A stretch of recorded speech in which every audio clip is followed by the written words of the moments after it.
Hey guys, I'm Jace. Welcome back to Farmstead Forge, and today we are on the farmstead, and I thought I would introduce my lovely wife, Sari, of 10 years. Hi. We also have 3 beautiful children that are around here somewhere. And kind of well-behaved most of the time, although we sent them away, so, you know. They're free range.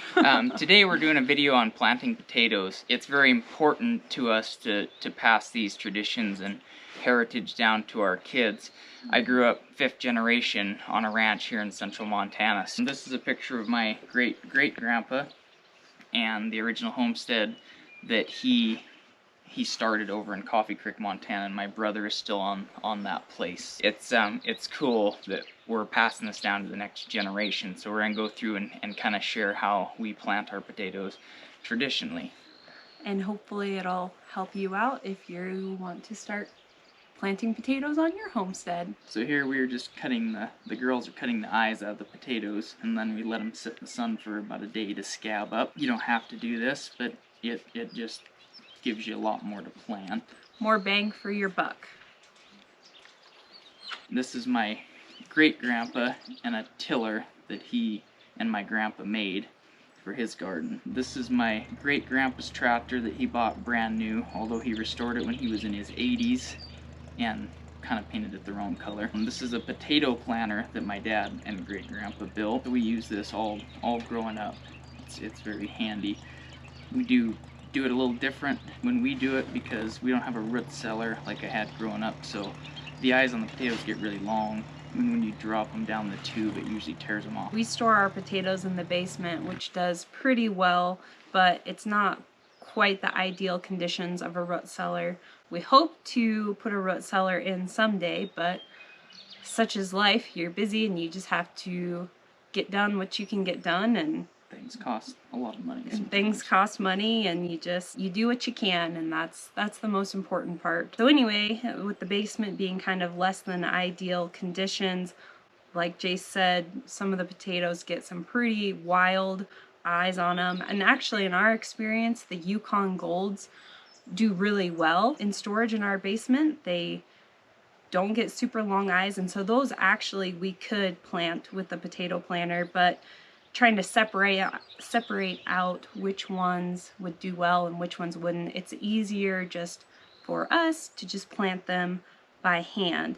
But we do still use the tractor to make all of our rows because then they're evenly spaced. And then we can drive down the rows and rototill in between. And I also have, we'll show maybe in another video, when we harvest, I have a horse-drawn potato picker that I modified to fit on the back of the tractor's 3-point. I'm very into not ruining things, so I used all the original bolt holes, so if it ever wanted to be put back to horse-drawn someday, it could. And we actually have a fun story about how we acquired that potato picker that maybe we will tell when we harvest our potatoes in the fall. So watch out for that video. It should be a fun one. So this is me just marking out the rows with the tractor. And we'll show you at the end how we did it when I was a kid. So our garden is kind of ever growing and ever expanding. It's approximately 10,000 square feet, somewhere in there, which seems big to me because I didn't grow up with a big garden, but Jace loves to remind me that it's a very small garden. This would be a corner of the garden that I grew up with, so. But it works for us and our family, and we just adapt it to our needs for the year. Now we're coming out of, what, 2 years of drought? Severe drought. Severe drought and grasshoppers. The last 2 years we have had grasshoppers just absolutely annihilate our garden. It's just been devastating to put all the work in to plant everything, start seeds, all of that, and have these beautiful plants coming on, and then you go out there and it's just everything is just stripped to, you know, it's very depressing. Yes. So they were so bad they were even eating the hay in the bales. They were eating the dried hay in the bales, so it just tells you how bad they were. So before the drought, I think, so 3 years ago we put up 900 pounds of potatoes. last year, even with the drought and the grasshoppers, we were still able to harvest about 200 pounds, which we were happy with because we really didn't expect to get anything. Needless to say, we're really hoping for a good year this year because our canned food stock is about wiped out from not having much of a garden the last 2 years. So we're really hoping our potatoes do well. Hoping for, I don't know, at least 600 pounds this year, but we'll wait and see what the fall brings us. We just lay them in and then rake the dirt back over the top. And generally we hill them. The sun's so powerful here. If anything is even close to the surface, it usually turns green. So later on I will rototill down in between when they start pushing up out of the ground, and then just use that soft dirt and pull back over top of them. And we have, in the past, dug the trench deeper, and then we didn't have to hill. That makes it a little bit harder in the fall when we harvest the potatoes to have them that deep, and you miss quite a few. And then your potato digger slices them too. You get a lot of slicers, which isn't a big deal as long as we usually have a special slicer bucket, and so we put the potatoes in there and we just make sure to use those up first in our kitchen before they And if go they're out. cut clean in half, if you just lay them out so they scab back up, they'll probably last most of the winter. But if it's a puncture wound, then they rot, and they'll rot your whole batch. So you just got to be kind of careful when you do a big pick like that. But we'll get more into that into the fall. And so you can kind of see here, our girls are helping a little bit, but they're not super involved this year, and that is only because we have a new baby and needed a lot of help with him. So they're kind of splitting their time between helping keep the baby entertained and then also helping us in the garden. But they have been helping us plant and pick potatoes ever since they could toddle.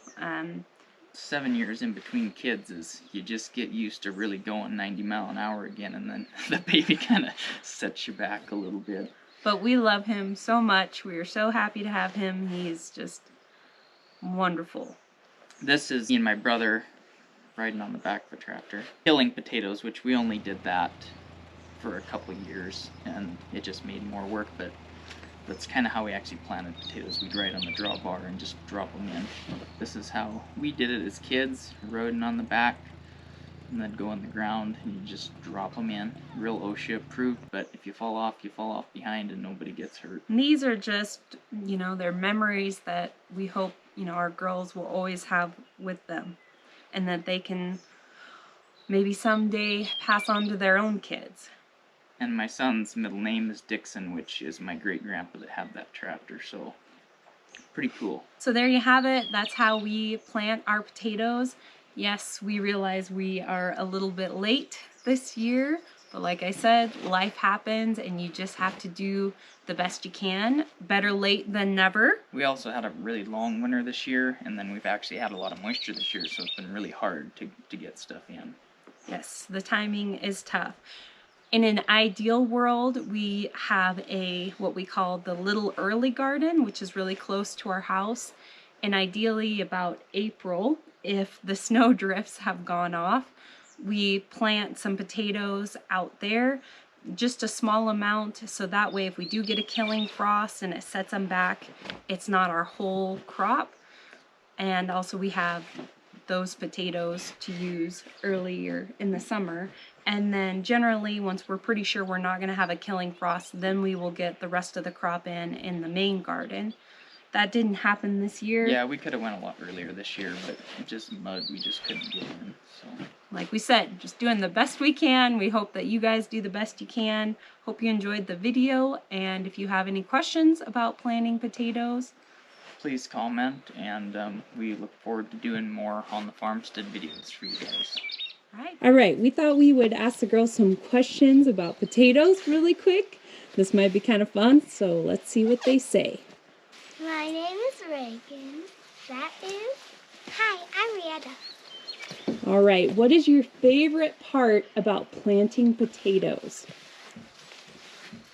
Cutting them. Planting them. What is your favorite way to eat potatoes? triangle potatoes. Regular potatoes? Do you even like potatoes? Yes. Which is better, planting potatoes or picking potatoes in the fall? What's funner? Planting. Sure, if we pick them, we get to... Pick 'em. What's your favorite thing about living on a farm? Go ahead. Playing with horses. Catching Bella by herself. Nice. All right. Thanks, guys.